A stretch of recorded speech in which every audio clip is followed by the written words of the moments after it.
Welcome to all. இன்றைக்கி பார்க்க போகிறது என்னன்னா ஒரு டேஞ்சரஸான ஒரு நேச்சர் சப்ஸ்டன்ஸை பற்றி தான் பார்க்க போகிறோம். அது எப்படின்னா பாய்சன் வெர்சஸ் வெனாம் அப்படின்னு சொல்லலாம். இங்கே ரெண்டுமே வந்தால் தமிழில் ஒரே மீனிங் தான் கொடுக்கும். அதாவது தமிழில் நம்ம என்ன தான் ட்ரான்ஸ்லேட் பண்ணாலும் அது விஷம் அப்படின்னு தான் சொல்லுவாங்களே தவிர அதுக்கு வேறு மீனிங்கே கிடையாது. ஆனால் அது நேச்சருக்கு ஏற்ற மாதிரி அதோட தன்மை வந்து வேறுபடும். அதை வந்து வெனாமஸ் இன் நேச்சர் அப்படின்னு சொல்லுவாங்க, அல்லது பாய்சனஸ் இன் நேச்சர் அப்படின்னு சொல்லுவாங்க.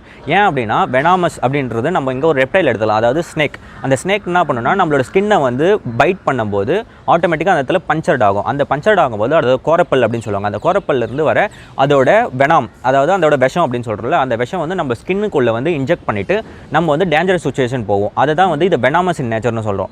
அதுவே பாய்சன் அப்படின்னா நம்மளா போய் இன்டேக் பண்ணுறதோ அல்லது ஒரு கெமிக்கல் சப்ஸ்டன்ஸ் வந்து நம்ம பாடிக்குள்ளே வந்து ரியாக்ட் ஆகிறதோ வந்து நம்ம பாய்சன் சொல்லலாம். ஃபார் எக்ஸாம்பிள் இதுக்கு வந்து இன்னும் கூட இருக்குது என்னன்னா, வேர்ல்ட்லேயே ரொம்ப பாய்சனஸான ஒரு நேச்சர் இருக்கிறதுனால ஒரு ஃப்ராக் இருக்குது. அந்த ஃப்ராகை வந்து நம்ம ஆட்டோமேட்டிக்காக அந்த ஸ்கின்னை டச் பண்ணாலே அந்த ஸ்கின் மூலிமா நம்மளுக்கு டேரெக்டாக ரியாக்ட் ஆகிட்டு நம்ம வந்து டேஞ்சரஸ் கண்டிஷன் போகும். அதை தான் வந்து பாய்சன் அப்படின்னு சொல்கிறோம். இதுதான் வந்து வெனாம் வெர்சஸ் பாய்சனுக்கான டிஃப்ரென்ஸ்.